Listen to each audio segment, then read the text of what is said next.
All right, I'm here with the last video for lesson 9, and it is macros.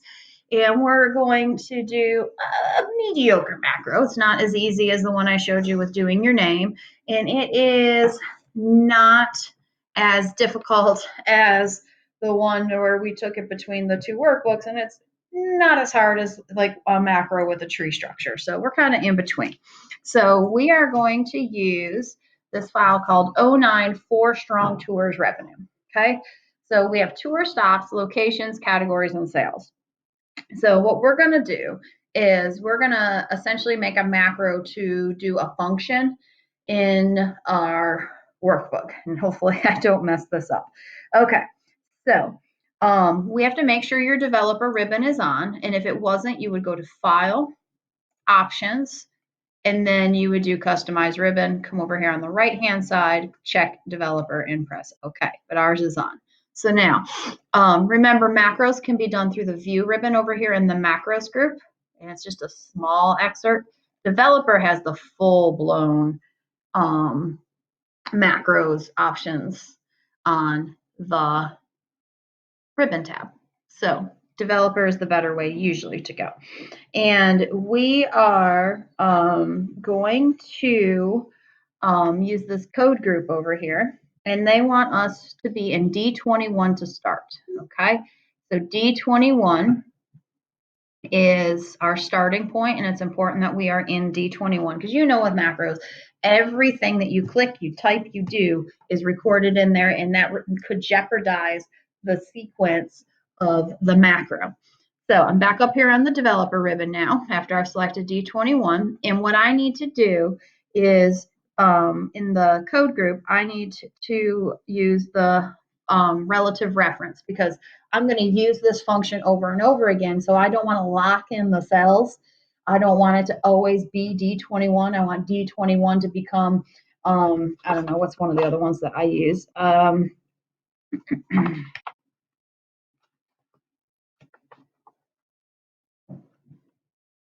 Say D54. But if I don't enable, if I don't select use relative reference, it will always just keep using that same range from this macro I'm about to record. Okay, so we are going to now go to the code group again. We're going to click record macro, and I'm going to give it a name, and it's going to be custom subtotals. And then after that, you have to find a key code that is available. And I'm going to do Shift S. So it's really going to be Control Shift S, which is a capital S. And then you have to decide, is it this workbook, a personal workbook, or a new one? We're going to leave it as this. And then you can do a description if you want to as well, to like kind of summarize what's happening in the macro. But I'm not going to. I'm going to press OK. Now, here is your moment of truth. Okay. Once I press OK, it is recording everything that I'm doing. And I know that because down here in the bottom left-hand corner, it says macro recording. Okay, so now I am going to, very carefully, going to press the Shift key and the down arrow. Okay, and it selects the cell below it. Now I'm going to go to the Home tab, and I am going to go to the cells group, and I am going to drop down the insert ribbon, and I'm going to do insert sheet row. Okay, now I'm going to press shift and up arrow, so I'm back in D21, and now I'm going to go to the editing group, and I am going to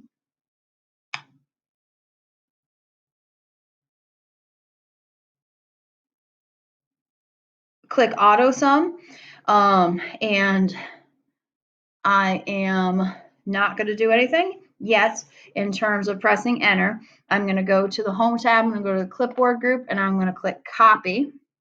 So it copies it. Now I'm going to press tab, and it automatically enters if you notice over there. And now I am going to type in equals MAX left parenthesis, and I'm going to go to the clipboard group, and I am going to press paste. And I am going to put a right parenthesis in. So essentially what I have done is I've done two functions here. with my copy and my paste very carefully. And after I put my right parenthesis in, I'm going to press tab. And then I'm going to press my left arrow so it comes back. So the tab essentially is to accept that function. And then I want to move it back to this right location. This is the coding that is happening now. All right, now I am going to click the accounting formatting on the home tab and the number group. And I'm not going to worry about those pound symbols right now. And I am going to stop my recording. So I'm going to go back to developer and stop. All right, so I'm going to auto fit column E so I can see that it is A-OK. And now I am going to save this. I'm going to go to File and I'm going to go to Save As, and I'm going to save it in my 9 folder here that I have. And I am going to do revenues, and I'm going to type in solution. And I'm not going to worry about that drop down. And I am going to change this to a macro. XLSM will be the extension. So Excel Macro Enabled Workbook. And it now doesn't have that same name, so that's why I said it wasn't going to be a problem. And I'm going to press save. Now I am going to click in D39 and I'm going to test this out. Okay, so I am going to remember my keyboard sheet that I created for my macro was Control-Shift-S, and once I do that, it is going to insert the two functions for the range. And if I wouldn't have done if I would have forgotten to use relative reference here, it would have just copied this formula up here. Okay, and if I scroll down again, I can go to 75. I'm going to click on D75, Control-Shift-S, and then I can go to 97, Control-Shift-S, 111, Control-Shift-S, 129, S, 147, 165, 183, 201, 219, and 237.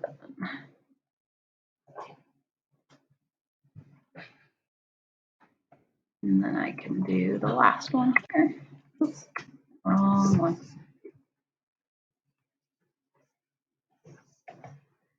I can just do this and I can press delete and I can click it here. Okay. So with that said, now you saw that it worked. And you should always test to make sure they work, of course, as well. So now I'm going to go back here real quick to the PowerPoint to show you something. It says in my directions, it says, for security reasons, Excel no longer saves macros in the regular XLS and XLSX file format. The only way to save a macro-enabled workbook is to give it the XLSM file type, which is what we just did.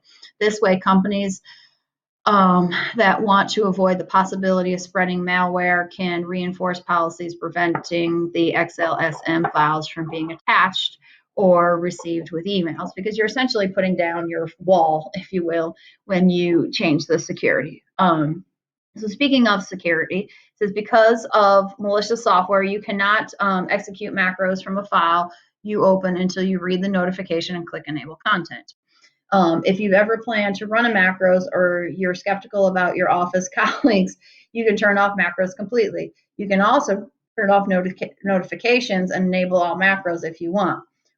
Work in an office with macros is used consistently, or you trust the source of the workbook. So how you can do this, there's a couple ways to do this. If I go back to my workbook, I can go to File, I can go to Options, Trust Center settings, and then I would click on macro settings, and I can disable all macros without notification, disable all macros with notification, disable all macros except digitally signed macros, or enable all macros not recommended, potentially dangerous. So it just depends on the setting you're working for.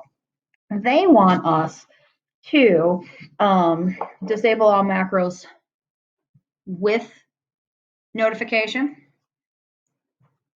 Disable all macros with notification, and I'm going to press OK. And I'm going to press OK again. Now, if I press save, okay, and I close out of this, and I come back over here and I try to open it back up, and notice that I have two files of the same one, but this one says macro over here. So I'm going to open it up, and here it's saying that macros have been disabled. I'm going to press enable. And now the other way, just so you know that you can do this, is go to the developer ribbon in the code group, and I can click macro security, and it'll take me right there, which might be a little bit easier for some of you to locate the settings on the screen.